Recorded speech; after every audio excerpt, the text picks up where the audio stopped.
The night of the 2025 NFL Draft was supposed to be predictable. Analysts had called this one of the weakest quarterback classes in years, the kind of draft where no one expected fireworks. Yet somehow, the drama found its way to center stage. And that drama revolved around one name: Shedeur Sanders.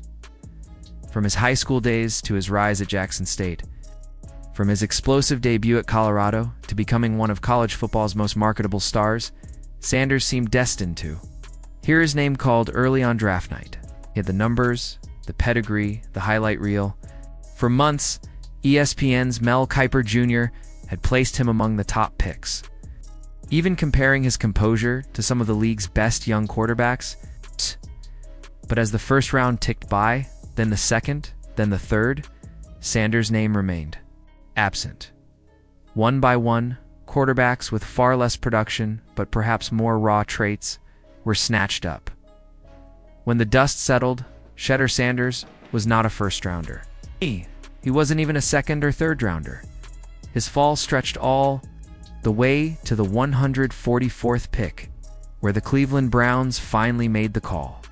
It was one of the most stunning slides in recent NFL draft history, and it left everyone asking the same question: how could one of the most decorated and visible quarterbacks in college football drop so far? To understand this, you have to rewind the tape. Sanders' story began at Jackson State University, where the young quarterback didn't just live up to his father Deion's legendary name, he began building his own.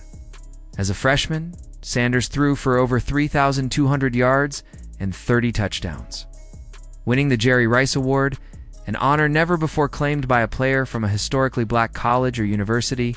It wasn't just about the numbers, it was the way he played. Calm in the pocket, sharp in his reads, unshaken in big moments, Sanders immediately became the centerpiece of a revitalized program.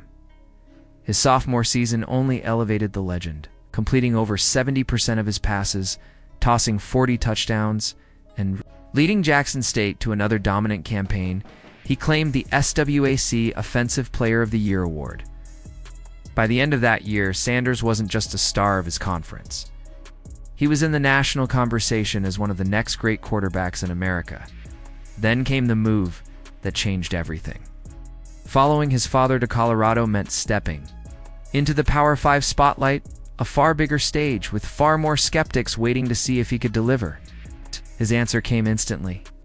In his debut against nationally ranked TCU, Sanders shattered school records, throwing for 510 yards and 4 touchdowns. It wasn't just a win. It was a statement that he could produce against elite competition. The momentum carried into a gutsy win over Nebraska, where he engineered a second-half comeback.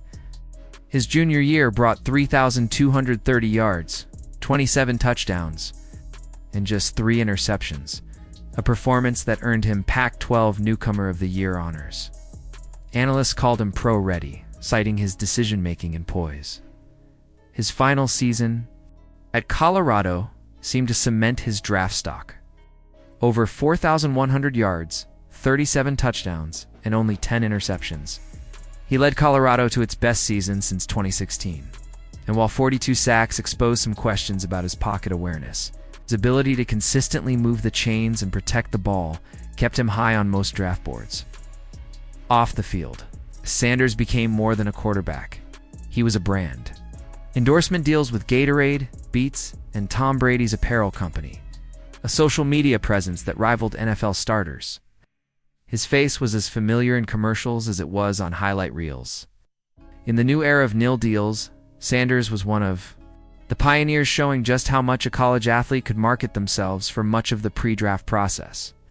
The story was straightforward: elite production, elite poise, elite marketability. A first-round lock. But then, tone began to change. Scouts dug deeper into the film. He couldn't ignore the 99 sacks he'd taken during his time at Colorado.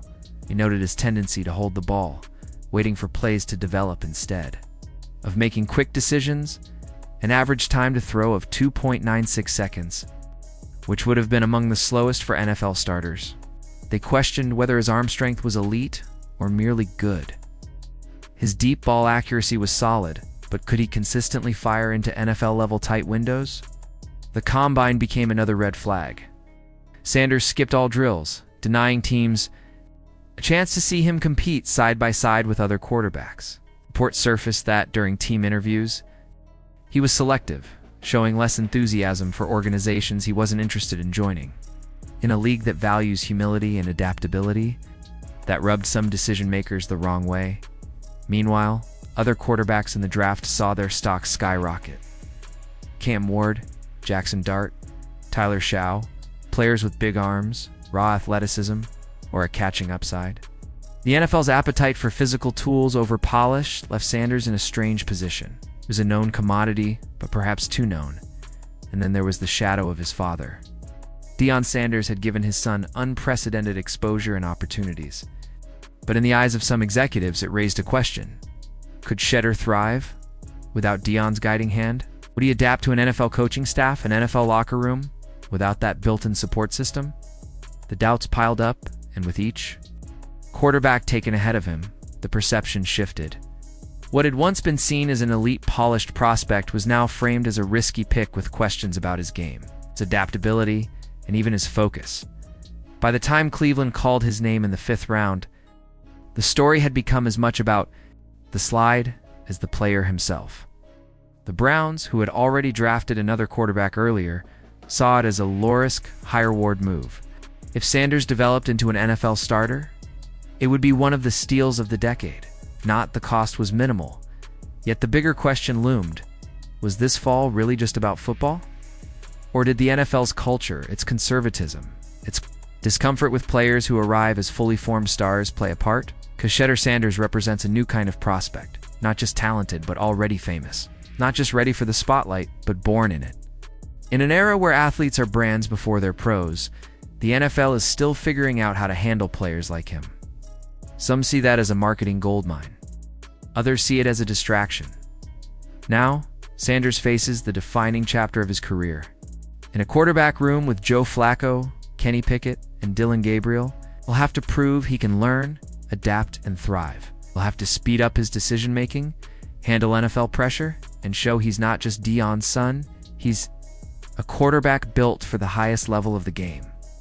And if he does, then the 2025 draft will go down not as the year he fell, but the year 31 teams made a mistake they'll never forget.